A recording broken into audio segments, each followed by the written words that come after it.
Hari ini kita ngobrol soal minyak goreng. Di kantor saya sudah ada Pak Yudi. Selamat siang. Senang sekali bisa datang ke Peluang Entertainment. Peluang Entertainment, luar biasa. Terima kasih, Bang. Saya mau ngomong minyak goreng sama Anda nih, karena tamu kita hari ini istimewa. Beliau ini adalah Ketua Umum Induk Koperasi Pedagang Pasar. Ini yang ngatur kebutuhan pokok dunia nih, bukan hanya Indonesia, soal pangan. Maksudnya urusan minyak goreng ini ada di beliau nih, bukan ada di pasar-pasar kaget gitu. Atau apalagi pasar-pasar retail gitu ya. Nah, tapi ini ada yang aneh, makanya sengaja kami undang Pak Yudi kemari, karena nggak masuk di akal juga nih Pak, minyak goreng tiba-tiba ngilang dan lama Pak, 6 bulan Pak. Iya. Saya bilangnya begini Pak, ini kayak anak ayam mati di kandang di lumbung padi. Betul, betul. Iya. Padi banyak kelaparan. Iya. Itu yang terjadi. Karena kalau kita lihat Indonesia, ini kan produksi sawit terbesar di dunia. Sangat terbesar di dunia. Lahannya aja sekarang ini sekitar 15,08 juta hektar ya di dunia. Iya. Produksi sawit 49,7 juta ton. Iya. Ekspor. Iya. Memang yang 15,8 juta hektar itu yang punya negara sedikit Pak. Iya. Cuman berapa? 570.000 hektar kira-kira. Selebihnya punya swasta besar dan pertanian rakyat ya, pertanian rakyat. Tapi bukan soal itu, cuman soal kenapa di negeri yang seyogianya minyak goreng itu melimpah, murah meriah karena produksinya banyak, tiba-tiba ngilang. Ngilangnya nggak tanggung-tanggung Pak, 6 bulan yang lalu dijanjikan bakal stabil tahun baru, sekarang udah bulan Maret Pak. Iya. Dan dijanjikan stabil lagi nanti Lebaran. Lebaran stabil lagi. Tapi masih janji. Menteri hari ini Kamis 9 Maret ya. Iya. Hari ini Pak Menteri Perdagangan sudah mengumumkan DMO yang kedua ya. Domestic Market Obligation menjadi 30% dari sebelumnya Januari 2022 20%. Iya. Ternyata harga minyak goreng, mudah-mudahan sih hari ini ada keajaiban. Cuman kami undang kan orang Inkopas nih. Siap. Bukan soal minyak gorengnya, tapi bagaimana pasar kok nggak kebagian gitu loh. Iya. Nggak diajak urun rembuk ini apa Pak Yudi? Iya. Oke. Jadi kalau kita melihat carut marut bisnis minyak goreng yang ada di sini, kita mesti melihat sebagai suatu keseluruhan. Artinya sudah 6 bulan ini pemerintah berusaha dengan berbagai kebijakannya, mau belok kiri nggak bisa, lurus nabrak, belok kanan juga masih terkendala. Kalau kita melihat dari keseluruhan ekosistem bisnis ini, kita juga mesti sepakat bahwa bisnis minyak goreng ini ada dari hulu, kemudian tengah, dan hilir. Kalau kita bicara tentang Inkopas, kita adalah Induk Koperasi Pedagang Pasar, ya, koperasi sekunder di mana anggota-anggotanya adalah Puskopas. Ada di hilir ya? Iya, ada Puskopas dan Kopas-Kopas yang ada di setiap pasar di seluruh Indonesia. Ada Mereka berapa ada Pak anggota sekarang? banyak, nanti kita inikan angkanya. Itu di Kopas itu adalah pedagang pasar. Jadi mereka sekarang kesulitan, nggak dapat minyak goreng, yang mau dijual juga apa. Tapi kalau kita bicara tentang hilir dulu ini, pada saat kelangkaan minyak goreng terjadilah operasi pasar. Kalau hilir itu berarti urusannya sama pasar atau retail modern. Iya. Ya. Nah, yang terjadi adalah Inkopas sama sekali tidak dilibatkan dalam distribusi operasi pasar ataupun distribusi yang lain. Atau nggak daftar kali Pak? Mestinya menjadi perhatian, daftar atau tidak daftar itu menjadi keinginan kami juga untuk bisa turut membantu di sini. Ya, oleh sebab itu kami nanti akan kami sudah menawarkan, sudah menyurati Mendak dan lain-lain, cuman masih menunggu respon. Iya. Nah, kemudian selain pedagang pasar ada retail modern. Tetapi retail modern yang lebih dipercaya untuk melakukan operasi pasar. Tunggu dulu Pak, sebelum Bapak lari ke Menteri Perdagangan, apakah Inkopas sudah curhat sama Menteri Koperasi? Kenapa Inkopas yang nyata-nyata ada dan real tidak dilibatkan? Sempat ketemu Menteri Koperasi? Sampai saat ini kita belum sempat, tapi kita akan berusaha. Kita sudah berusaha menghubungi juga. Menteri masih sibuk. Ya, mungkin masih sibuk. Koperasi modern-modern. Betul, ya, betul. Ya. Nah, jadi kalau kita bicara pedagang pasar sama pedagang retail modern yang dipercaya mungkin sekarang ini, bukan dulu. Kalau dulu Inkopas banyak terlibat dan banyak membantu. Oh, jagoan dulu. Saya ingat jagoan dulu. Ya. Dan kalau retail modern yang terjadi adalah saya bilang ada sedikit hal-hal yang melenceng dari seharusnya. Kadang-kadang begitu kita belanja ke retail modern mau beli minyak goreng ada, tapi satu mungkin mesti jadi member. Kemudian ada. Saya sudah beli biskuit dulu Pak. Satu ya berapa gitu. Betul. Jadi kan ada persyaratan. Ya ada persyaratan. Mesti beli ini sekian dengan nilai sekian baru dapat 1 pouch atau 2 pouch. Ditawarin mau nambah pulsa? Betul. Ya.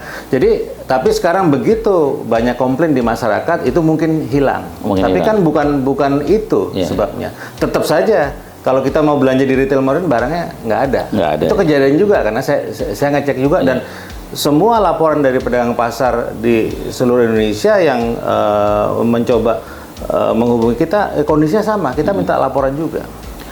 Pak Yudi, kendati ini bukan urusan Inkopas, saya ingin kira-kira menurut Pak Yudi kelangkaan ini kan begini.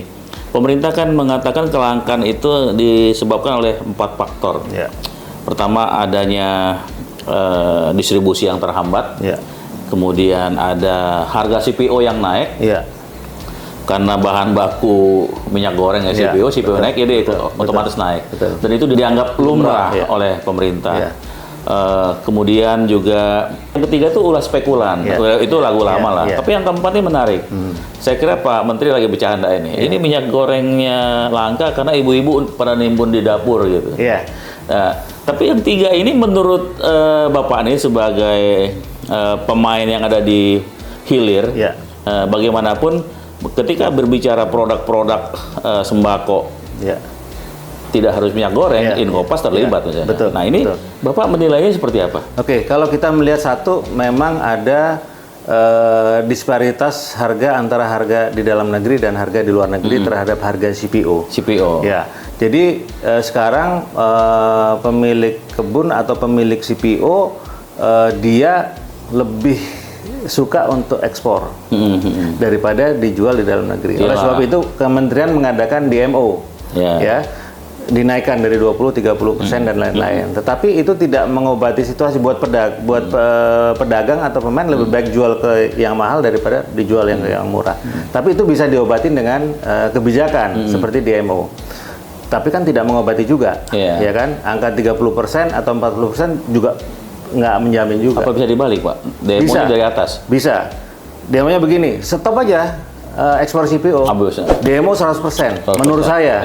Kalau dari sisi hilir, demo 100%, begitu harga normal, harga udah sesuai dengan harga eceran tertinggi yang ditetapkan, kita bisa turunkan jadi 90%. Kita bisa turunkan jadi 80%. Jadi stabilitas harga tercapai. Jadi masyarakat ini juga tidak keberatan dengan situasi ini.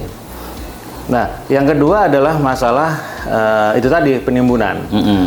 Kalau itu tadi kita bicara dari hilir, sekarang kita mundur lagi bahwa kita bicara ke tengah. Kalau ke tengah ini yang ada adalah distributor dan subdistributor. Kita mesti tahu bahwa kemungkinan dengar-dengar sih masalahnya ada di sini. Kalau distributor ini mereka bisa menahan, tidak menyalurkan, pasti barangnya langka. Karena pabrik udah bilang sudah masuk ke distributor semua. Tapi itu kan pengakuan mereka. Nah, jadi sekarang Pak Menteri sudah bagus, beliau memberikan ancaman bahwa kalau main-main dengan distribusi minyak goreng, kita akan tempuh jalur hukum. Tapi itu sudah sangat bagus, tetapi juga harus disertai dengan tindakan yang nyata. Tidak wacana begitu Tidak hanya menakut-nakuti, tapi mereka tidak takut. Nggak ngeblaf. Sekarang kita melihat saja. Oke. Ada penimbunan 10.000 ton, 20.000 ton, 30.000 ton. Oke. Itu jadi sanksi. Itu harus disalurkan. Tetapi yang terjadi adalah ada penimbunan 1,1 juta ton. Yang di Deli Serdang. Deli Serdang Sumatera Utara. Nah, itu didiamkan saja dengan berbagai macam alasan dan aparat sudah masuk ke sana, KPPU sudah datang, tapi kita tidak tahu kenapa kok tidak ada tindakan untuk itu. Bisa saja dengan berbagai alasan bahwa oh ini untuk memenuhi 3 bulan stok mereka apa segala macam, karena ini juga menyangkut ke dalam kartel grup mereka sendiri. Pak Yudi, saya ingin dari kacamata kami ya, saya melihat kan kelangkaannya nggak rasional. Misalkan produksi minyak goreng kita kalau nggak salah 5,7 atau 5,07 juta liter. Nah, itu kebutuhan. Produksi tahun 2021 oleh Kementerian Perdagangan itu Kementerian Perdagangan sekitar 8 juta ton. Betul.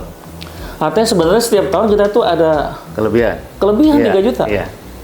Nah, dari 5,7 juga, 5,7 juta kebutuhan itu terbesar kan di rumah tangga, 3, sekian juta ton gitu.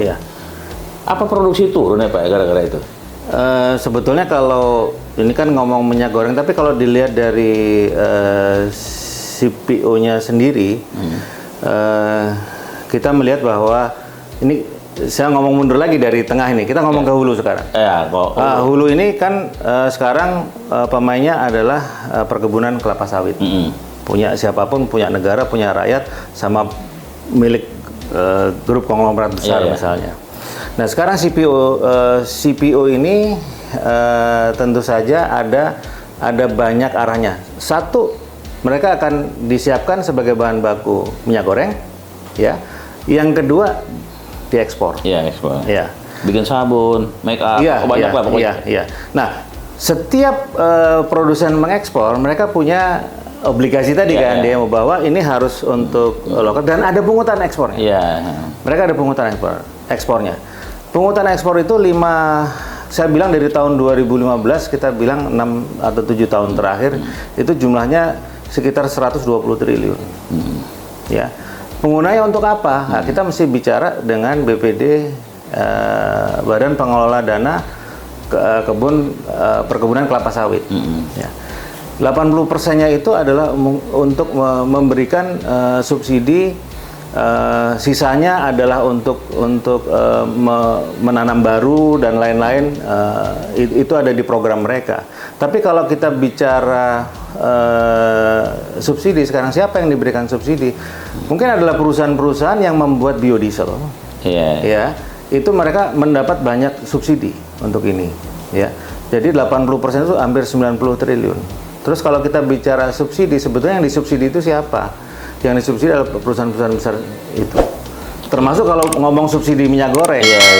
Subsidi minyak goreng, uang pemerintah dibayarkan kepada produsen.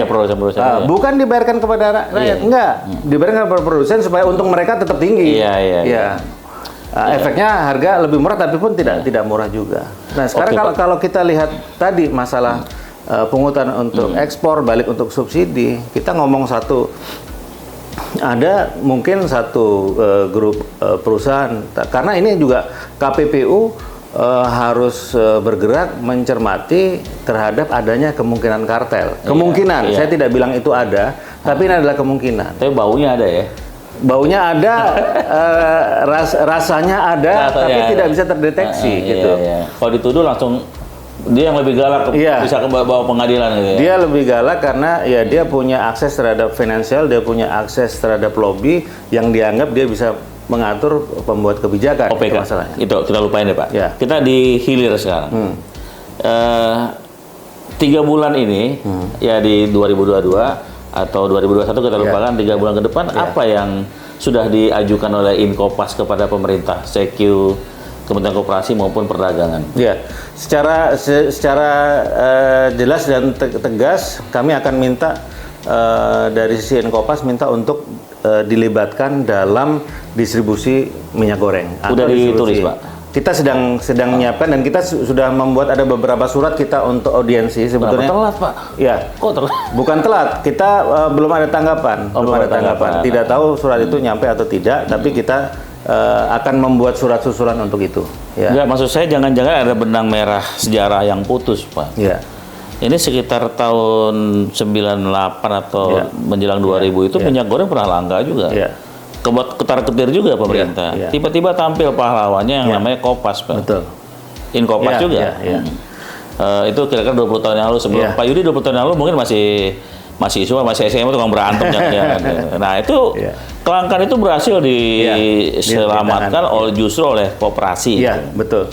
Apa yang sekarang pemerintah lupa nih, bahwa dulu Iya. ada yang namanya koperasi pasar, ada satu koperasi distribusi Indonesia yang bisa menyelesaikan kelangkaan itu. Ya, oleh sebab itu kan ya kita bilang jas merah, jangan melupakan sejarah bahwa Inkopas pernah terlibat di dalam turut mengendalikan harga minyak goreng. Ya, 20 tahun lalu, iya.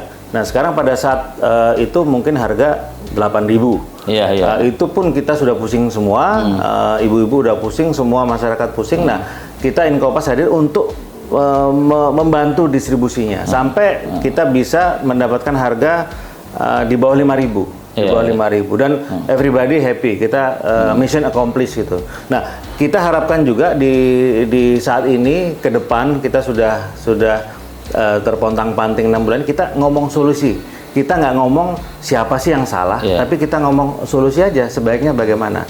Baik, solusi ini harus komprehensif, tidak bisa dari hilir saja, atau tengah saja, atau dari hulu saja. Nah, saya rasa kalau sekarang Pak Presiden Jokowi sudah menunjuk Pak Arief Prasetyo sebagai Ketua atau Kepala Bappenas, Badan Pangan Nasional atau Food ID, mestinya tugaskan beliau untuk menghandle ini, karena Bappenas ini mengkoordinasi 3 kementerian, Kementerian Pertanian, Kementerian Perdagangan, dan Kementerian BUMN untuk handle ini. Jadi saya minta untuk segera dilakukan hal-hal yang memang jangan ngomong dari hilir saja, hulu, tengah, dan hilir.